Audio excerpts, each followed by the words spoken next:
Does the camera love me? Alright, I'm a little done up in this video than previous. I finally put myself together.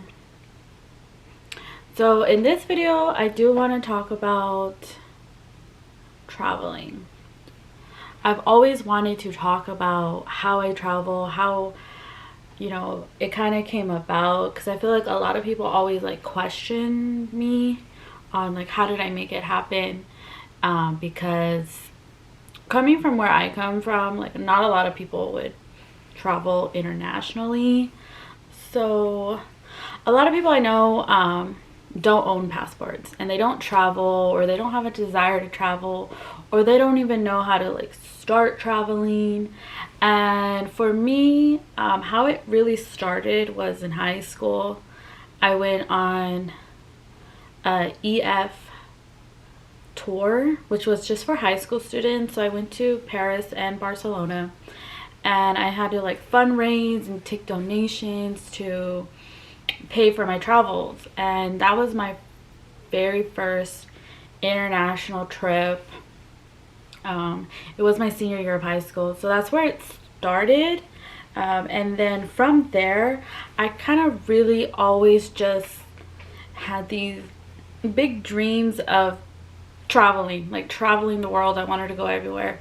I didn't know really how to make it happen after high school, because granted, like I had fundraised for that first trip, so those were all paid by donations.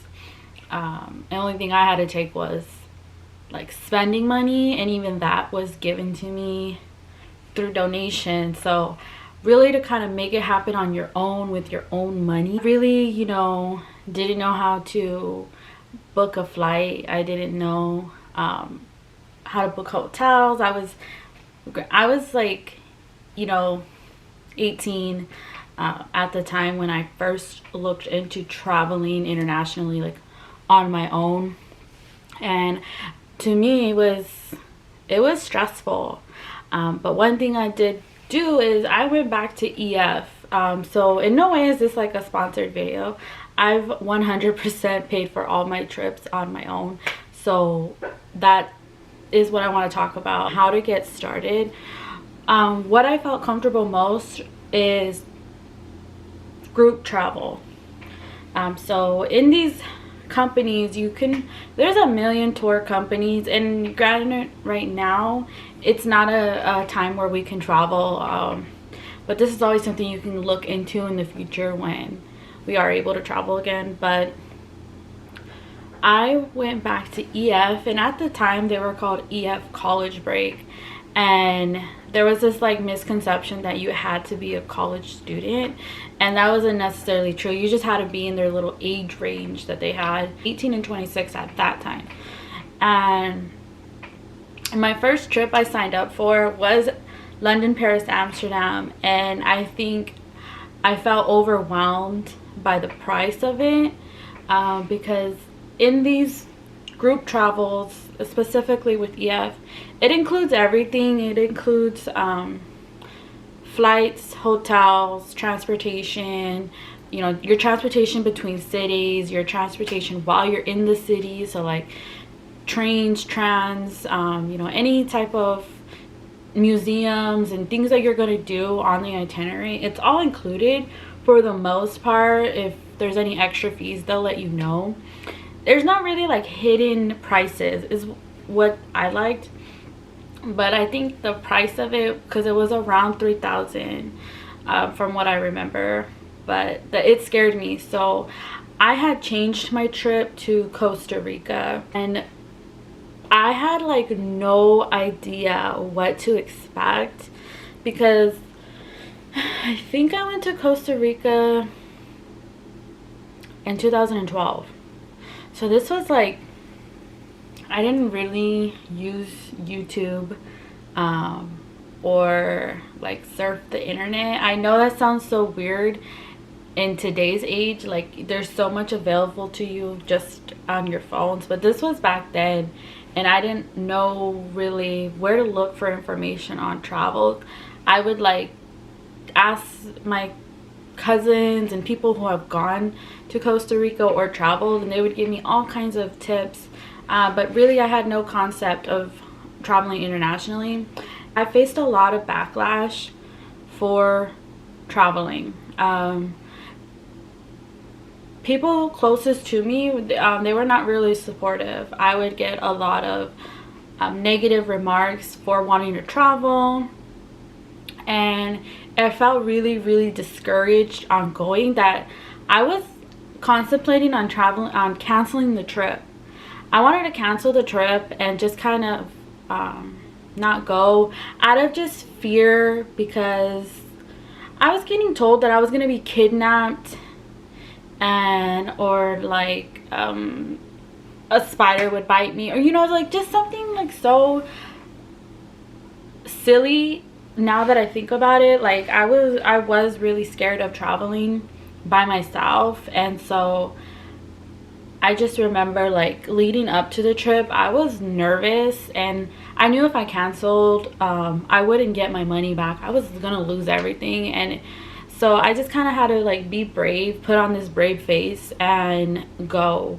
The best thing for me was that I went, and I didn't, like, let other people tell me that, all the negative things. I didn't let it keep me from going, and I kind of pushed myself. And that's what kind of led to, all the trips after that, which I'll get into individually. One thing, what I also want to talk about in this video is the getting started. So getting started, you literally have to think of that place you want to go and what you're willing to sacrifice to go. So whether it's you're sacrificing going out with friends, the money you spend maybe on clothes, shoes, makeup, whatever activities that you have, is you're gonna sacrifice, because unless you come into more money or you get another job, and even that's a sacrifice, which is something I did do. I would work 2 jobs, and I would sacrifice a lot so that I could pay for these trips. And the best thing that helped me pay for the trips was that I had monthly payments. So I would pay them monthly with no interest, and that helped me a lot to kind of not feel overwhelmed by the price of the trip, and really see, okay, like, this is how I can do it. So that was like one thing. A lot of people were just kind of thought I was rich, or thought that I was getting my trips paid for, which is untrue. I can't really think of a trip that anyone has paid for the trip for me. Every trip I've gone on has been 100% funded by my own money, and I'm proud to say that I worked hard to get to the places I wanted to go to, and I don't regret it for a second. So the number one thing you have to think of is what you're willing to sacrifice so you can go on that dream trip, and then make that sacrifice. It's gonna hurt your pockets when you start making those payments, whichever way you choose to travel, whether you just buy your plane ticket and then you plan along, or you do a group travel and you're paying a travel company, or however you go about it, it's still gonna cost you the money. And you might as well have it in your head that this is something you're treating yourself to, this is a goal, because a lot of people who are like, oh, I've always wanted to go here, and they never go because it's not really a sacrifice they're willing to make. And that's the number one thing, is that this isn't just all glamour. It is hard work to travel the world. Some people are privileged and they can just go, and I know people who get gifted a trip, or their parents help them fund it in different ways, and that's great. And if you can find someone to help you or to pay for it, that is so amazing. Take advantage of that. But if you are someone like me, who you don't have that luxury of, oh, I'm gonna take a month off and travel Europe, or you know, you really only have 2 weeks that you can take off from school or work, and you have to use this time wisely. Really think about, okay, a year from now, 6 months, or whatever date that you're trying to go, and plan accordingly, because there are so many things that can come up that will take away from your travel funds. And I know I experienced that a lot, is that there was always something that would almost like just take me off the path of my trip, like, you know. And I think I've always come close to wanting to cancel my trips, because every trip came with sacrifice and a lot of backlash, and that's another topic I will get into. But also plan on what you're gonna spend your money on. For me, spending money was always on the food and entertainment. I really never went on these trips to shop. That was never my goal. As much as I love fashion, I wanted to really experience the culture, the food, going to shows, or really just the experience itself, putting money into that. Treat yourself, because maybe this is a once in a lifetime thing you're gonna do. So definitely treat yourself to the thing you want the most, so that you're getting something. Who knows, you know, you're gonna go back to your dream destination again. So really get all that you want out of that experience. One thing I will say, take the time off. I am gonna say this, and I say this without guilt. Your job hopefully will be there when you get back. A lot of people won't travel because of work, or you know, they feel really guilty of taking time off. And I would get a lot of, you know, how can you take that time off? How can you not work? You know, like, because I want to travel and I'm gonna take time off, and I don't care if it goes unpaid or, you know, whatever. I'm gonna take time off. So just depending on the type of work you have, you know, whatever the situation is, take the time off.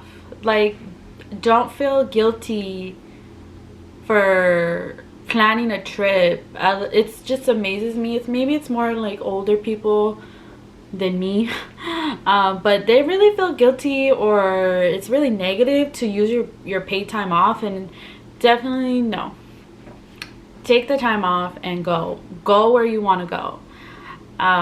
Another thing I'll say about getting started, it's gonna be a hit or miss. You can never perfectly pack for any trip. I'm telling you, I've gone so many places where I kind of was like spot on what I needed, and other places I packed so horribly. I was a hot mess. You know, my first trip in Costa Rica, I was a hot mess the way I packed, and I'm like embarrassed when I think back of, like, I know exactly what I packed, and I was just so like, wow, I was clueless.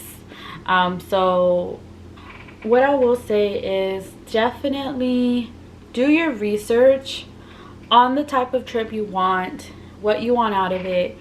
You know, look up the companies and who offers that, you know, price, shop around.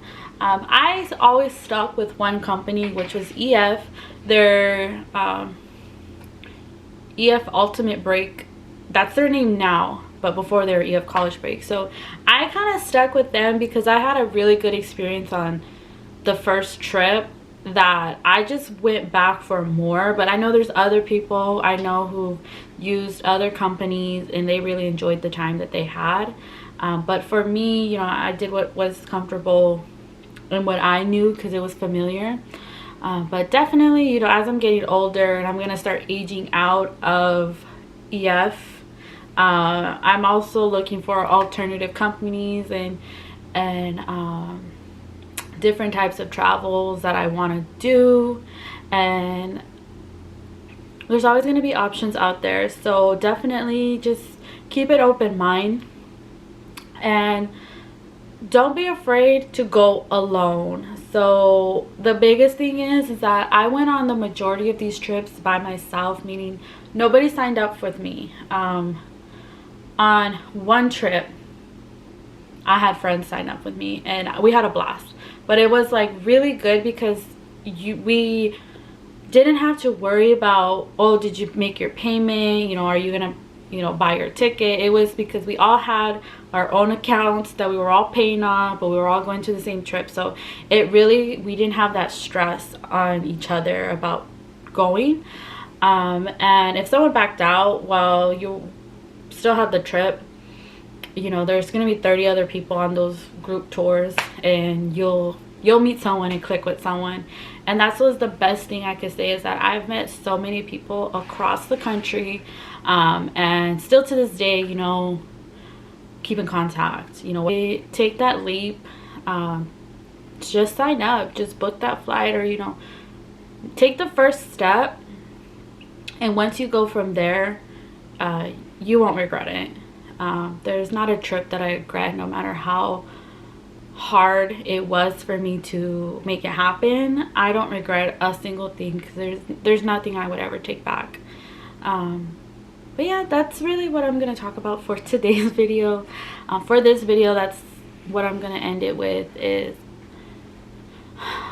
follow your dream and buy the ticket. Until next time.